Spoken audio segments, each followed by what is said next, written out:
ओम शांति।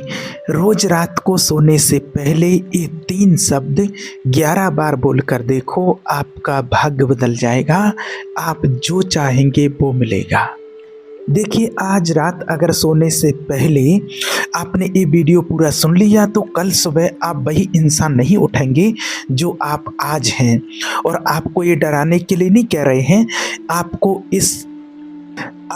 ये इसलिए कह रहे हैं क्योंकि यही वो क्षण है जहां ज़्यादातर लोग अपनी पूरी ज़िंदगी गंवा देते हैं। आप मेहनत करते हैं, आप कोशिश करते हैं, आप दुआ भी करते हैं, लेकिन फिर भी अंदर कहीं एक आवाज़ कहती है कुछ तो गलत है, मेरी ज़िंदगी आगे क्यों नहीं बढ़ रही।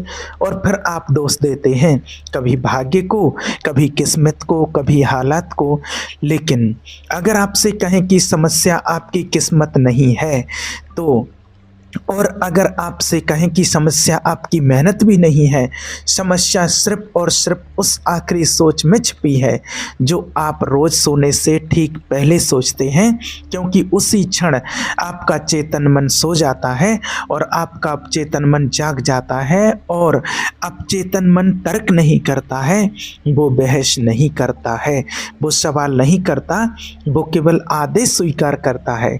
अब सोचिए, अगर हर रात आप अनजाने में गलत आदेश दे रहे हों तो आपका भविष्य कैसा बनेगा। एक बात हमेशा याद रखना, मैंने कई पिछले दशकों में मैंने एक बात बार बार देखी है, जो लोग अपनी ज़िंदगी नहीं बदल पाते हैं वे दिन में नहीं हारते, वे रात में हारते हैं। वे थक कर सो जाते हैं, चिंता के साथ सो जाते हैं, डर और निराशा के साथ सो जाते हैं, और फिर अगली सुबह उसी ज़िंदगी में जागते हैं जिससे वे बाहर निकलना चाहते हैं। लेकिन कुछ लोग, बहुत कम लोग, सोने से पहले अपनी चेतना को बदल देते हैं। वे समझ जाते हैं कि रात का आखिरी विचार सिर्फ एक सोच नहीं होता, वो एक बीज होता है, और वही बीज अगले दिन की घटनाओं में, अवसरों में और संयोगों में अंकुरित होता है। और यही कारण है कि प्राचीन ऋषि मुनि हमेशा कहते थे कि सोने से पहले अपने शब्दों और भावनाओं को पवित्र रखो, क्योंकि जब शरीर सोता है तो आत्मा सुन रही होती है, और जब चेतन मन विश्राम करता है तो अब चेतन मन हर शब्द को सत्य मान लेता है। और आज आपको कोई जटिल साधना देने वाले नहीं हैं, कोई भारी मंत्र नहीं, कोई घंटों बैठने वाली प्रक्रिया भी नहीं, आपको सिर्फ 3 शब्द देने वाले हैं, सिर्फ 3। लेकिन अगर आप इन 3 शब्दों को हर रात सोने से पहले 11 बार पूरे विश्वास और भावना के साथ बोलते हैं तो आपका अवचेतन मन नया प्रोग्राम स्वीकार करना शुरू कर देता है। और जैसे ही अवचेतन मन बदलता है, आपका व्यवहार बदलता है, आपके निर्णय बदलते हैं, आपकी ऊर्जा बदलती है, और जब ऊर्जा बदलती है तो ब्रह्मांड की प्रतिक्रिया भी बदल जाती है। यही कारण है कि शब्द सिर्फ ध्वनि नहीं होते हैं, शब्द ऊर्जा होते हैं, और ऊर्जा ही वो भाषा है जिसे ब्रह्मांड सबसे स्पष्ट रूप से समझता है। हम वही बनते हैं जो आप अपने बारे में बार बार कहते हैं। अगर आप खुद से कहते हैं कि मैं कमज़ोर हूँ तो ब्रह्मांड उसे स्वीकार कर लेता है, लेकिन अगर आप सोने से पहले सही शब्दों का बीज बो देते हैं तो वही बीज आपके भाग्य का नया मार्ग बनाता है। इस वीडियो में आपको धीरे धीरे ये समझाएंगे कि वे 3 शब्द कौन से हैं, वे कैसे काम करते हैं, और क्यों इतनी साधारण सी प्रक्रिया इतना गहरा परिवर्तन ला सकती है। लेकिन उससे पहले चाहते हैं कि आप अपने भीतर ये निर्णय लें, आज आप अपने भाग्य को किस्मत के भरोसे नहीं छोड़ेंगे। आज आप अपने अवचेतन मन को नया निर्देश देने वाले हैं, और यही निर्णय सब कुछ बदल देता है। अब इस सच्चाई को गहराई से समझिए, क्योंकि यहीं से ज़्यादातर लोग भ्रम में पड़ जाते हैं।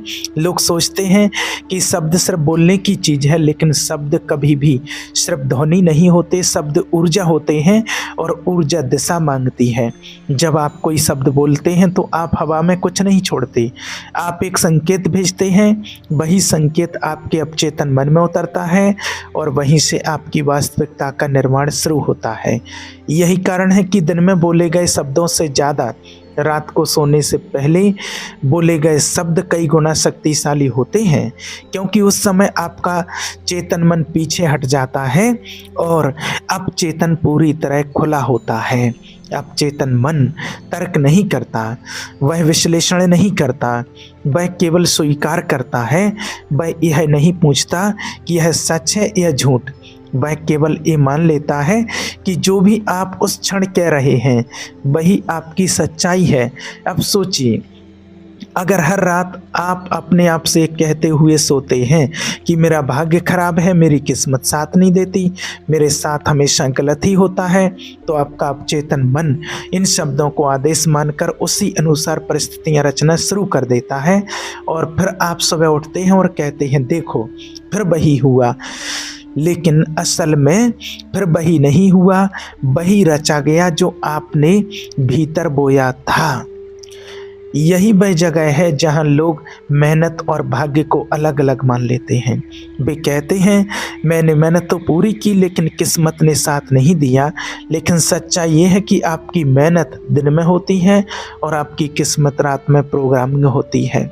जब तक आप इस बात को नहीं समझते तब तक आप बाहर की दुनिया को बदलने की कोशिश करते रहेंगे और भीतर वही पुराना पैटर्न चलता रहेगा।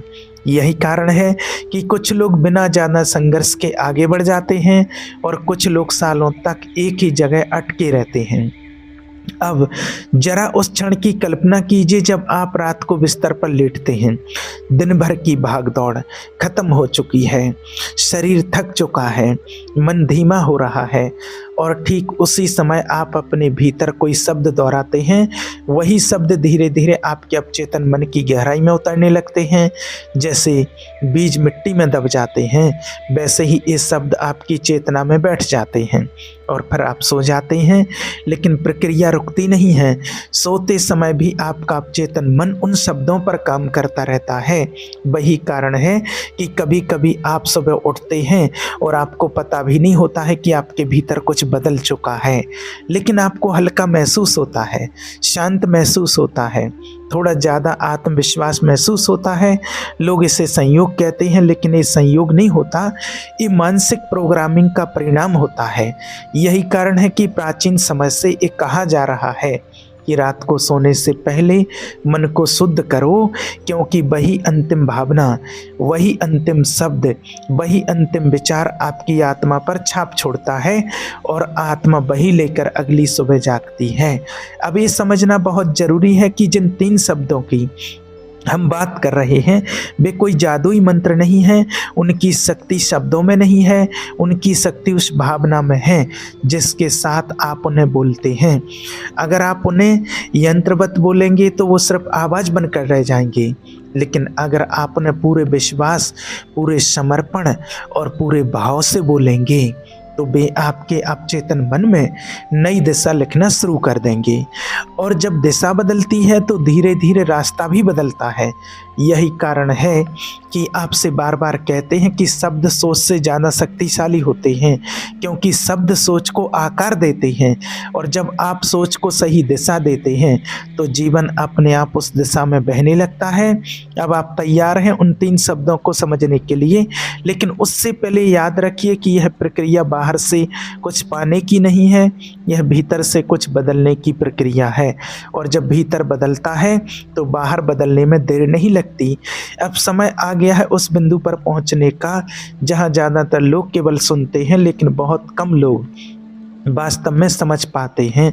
क्योंकि जिन 3 शब्दों की हम बात कर रहे हैं वे साधारण शब्द नहीं हैं, वे ऐसे शब्द हैं जो सीधे आपके अवचेतन मन से संवाद करते हैं। वे ऐसे शब्द हैं जो आपके भीतर जमी हुई धारणाओं को धीरे धीरे पिघलाने लगते हैं। लेकिन उससे पहले आपको ये समझना होगा कि ब्रह्मांड किस भाषा को सबसे स्पष्ट रूप से समझता है। ब्रह्मांड आपकी भाषा नहीं समझता, वो आपकी भावना समझता है। वह आपके शब्दों के पीछे छिपी ऊर्जा को पढ़ता है। इसलिए अगर शब्द सही हैं लेकिन भावना कमज़ोर है तो संदेश अधूरा रह जाता है। अधिकतर लोग जीवन में ये गलती करते हैं कि वे कहते कुछ और हैं लेकिन भीतर महसूस कुछ और कर रहे होते हैं। वे कहते हैं मैं सफल होना चाहता हूँ, लेकिन भीतर डर है। वे कहते हैं, मैं खुश रहना चाहता हूँ लेकिन भीतर शिकायत है।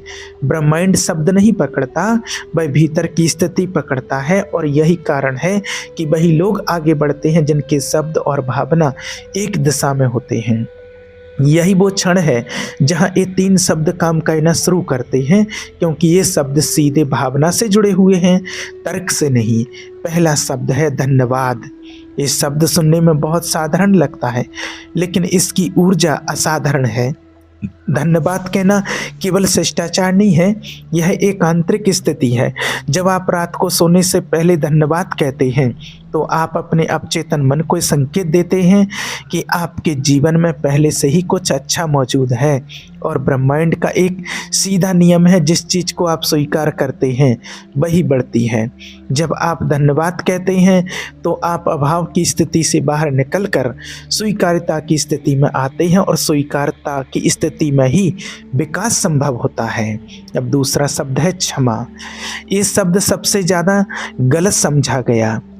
लोग सोचते हैं कि क्षमा करना कमजोरी है, लेकिन सच्चाई यह है कि क्षमा सबसे बड़ी मानसिक शक्ति है। जब आप किसी को माफ़ नहीं करते तो आप उस व्यक्ति को अपने भीतर जिंदा रखते हैं, और जब आप उस बोझ के साथ सोते हैं तो आपका अवचेतन मन उसी बोझ के साथ अगला दिन रचता है।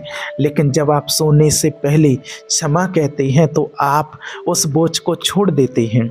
अब न केवल दूसरों को बल्कि खुद को भी मुक्त कर देते हैं, और मुक्त मन ही नई वास्तविकता को जन्म दे सकता है। और तीसरा शब्द है प्रेम। ये सबसे शक्तिशाली शब्द है, क्योंकि ये शब्द सबसे उच्चतम कंपन पर काम करता है। प्रेम केवल किसी व्यक्ति से जुड़ा नहीं है, प्रेम एक अवस्था है।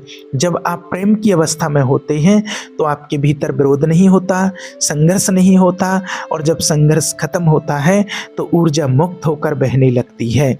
जब आप रात को सोने से पहले प्रेम कहते हैं तो आप अपने अवचेतन मन को ये संदेश देते हैं कि आप सुरक्षित हैं, आप जुड़े हुए हैं, आप अकेले नहीं हैं, और ये भावना आपके पूरे सिस्टम को संतुलित कर देती है। अब जरा सोचिए, जब आप हर रात सोने से पहले धन्यवाद कहते हैं, फिर क्षमा कहते हैं और फिर प्रेम कहते हैं, तो आपके भीतर कैसी स्थिति बनती है। पहले आप स्वीकार करते हैं, फिर आप मुक्त होते हैं, और फिर आप जुड़ जाते हैं। यही तीन अवस्थाएं जीवन के हर परिवर्तन की नींव होती हैं, और जब ये तीन अवस्थाएं अवचेतन मन में बैठ जाती हैं तो भाग्य अपने आप दिशा बदलना शुरू कर देता है। इसलिए प्रक्रिया बाहर कुछ बदलने की नहीं है, ये भीतर क्रम बदलने की प्रक्रिया है। याद रखिए, यह कोई एक दिन का प्रयोग नहीं है, यह एक निरंतर अभ्यास है।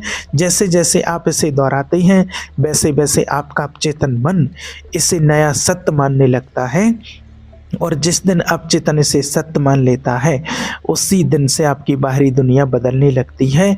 क्योंकि बाहरी दुनिया कभी पहले नहीं बदलती, वो हमेशा अंदर के बदलाव के बाद ही बदलती है। अब एक बहुत महत्वपूर्ण प्रश्न उठता है, और यही प्रश्न इस पूरी प्रक्रिया को साधारण प्रयोग से एक गहरी साधना में बदल देता है। लोग पूछते हैं, रात को ही क्यों और ठीक 11 बार ही क्यों? क्या दिन में नहीं कहा जा सकता है? क्या 1 या 2 बार कहने से काम नहीं हो जाएगा? यह सवाल बिल्कुल स्वाभाविक है, लेकिन इसका उत्तर अवचेतन मन के नियमों में छिपा हुआ है। रात का समय इसलिए चुना गया है क्योंकि यही वो समय है जब आपका चेतन मन सबसे कम सक्रिय होता है। दिन में आपका मन लगातार सोचता रहता है, तर्क करता है, तुलना करता है और हर बात पर सवाल उठाता है। लेकिन रात को सोने से ठीक पहले यह सारी गतिविधि धीमी पड़ जाती है और अवचेतन मन पूरी तरह खुला हुआ होता है। अब अवचेतन मन की एक विशेषता है, वह दोहराव को सत्य मान लेता है। जब कोई बात बार बार दोहराई जाती है तो अवचेतन उसे तर्क की कसौटी पर नहीं कसता, बल्कि उसे अपनी स्मृति का हिस्सा बना लेता है। यही कारण है कि बचपन में सुनी हुई बातें, चाहे वे सही हो या गलत, हमारे भीतर गहराई से बैठ जाती हैं। 11 बार का दोहराव इसलिए चुना गया है क्योंकि यह संख्या आपके मन को थकाए बिना लेकिन पर्याप्त गहराई तक संदेश पहुंचाने में सक्षम होती है। यह ना बहुत कम है ना बहुत अधिक, यह एक ऐसा संतुलन है जहां शब्द, भावना और एकाग्रता एक साथ मिलते हैं। जब आप एक ही शब्द को 11 बार दोहराते हैं तो शुरुआत के कुछ दोहराव केवल शब्द होते हैं, लेकिन धीरे धीरे शब्दों के पीछे भावना जुड़ने लगती है और अंत तक आते आते वो शब्द आपके भीतर एक स्थिति पैदा कर देता है। यही वो क्षण है जब अवचेतन मन उसे केवल आवाज़ नहीं बल्कि एक अनुभव के रूप में स्वीकार करता है और अवचेतन मन अनुभव को बहुत गंभीरता से लेता है। वह अनुभव को वास्तविकता मान लेता है और उसी के अनुसार आपकी सोच, आपके निर्णय और आपकी प्रतिक्रियाएं बदलने लगता है। और जब ये तीनों भाव आपके अंदर स्थित हो जाते हैं तो आप जीवन को एक पीड़ित की तरह नहीं बल्कि एक सृजनकर्ता की तरह देखने लगते हैं। एक दिन ऐसा आएगा जब आप बिना किसी विशेष कारण के मुस्कुराएंगे। आप महसूस करेंगे कि आप हल्के हैं, आप महसूस करेंगे कि आप अकेले नहीं हैं और सबसे महत्वपूर्ण बात, आप महसूस करेंगे कि आप अपने जीवन के प्रवाह के साथ लड़ नहीं रहे बल्कि उसके साथ बह रहे हैं। यही वो अवस्था है जहाँ भाग्य संघर्ष नहीं करता, सहयोग करता है।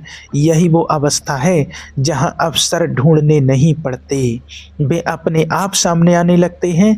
इसलिए आज से यह निर्णय लीजिए कि आप इस अभ्यास को हल्के में नहीं लेंगे। ये कोई शब्दों का खेल नहीं, ये आपके अपने अवचेतन मन के साथ किया गया समझौता है। हर रात सोने से पहले पूरे भाव से, पूरे विश्वास से इन 3 शब्दों को 11 बार बोलिए और फिर परिणाम की चिंता छोड़ दीजिए, क्योंकि जैसे ही आप छोड़ते हैं प्रक्रिया शुरू हो जाती है और जब प्रक्रिया शुरू हो जाती है तो भाग्य को बदलने से कोई नहीं रोक सकता। याद रखिए, जीवन बाहर से नहीं बदलता, जीवन भीतर से बदलता है और जब भीतर बदलता है तो बाहर बदलना उसका स्वाभाविक परिणाम होता है। आप आज जिस बिंदु पर खड़े हैं वह अंतिम नहीं है, यह केवल एक पड़ाव है। और अगर आप इस साधारण से दिखने वाले अभ्यास को गंभीरता से अपनाते हैं तो यही पड़ाव आपके जीवन की सबसे बड़ी छलांग की शुरुआत बन सकता है। इसलिए आप इसको पूरे विश्वास के साथ कीजिए, सफलता आपको 100% मिलेगी। जो चाहेंगे आपको वो मिलेगा। ओम शांति।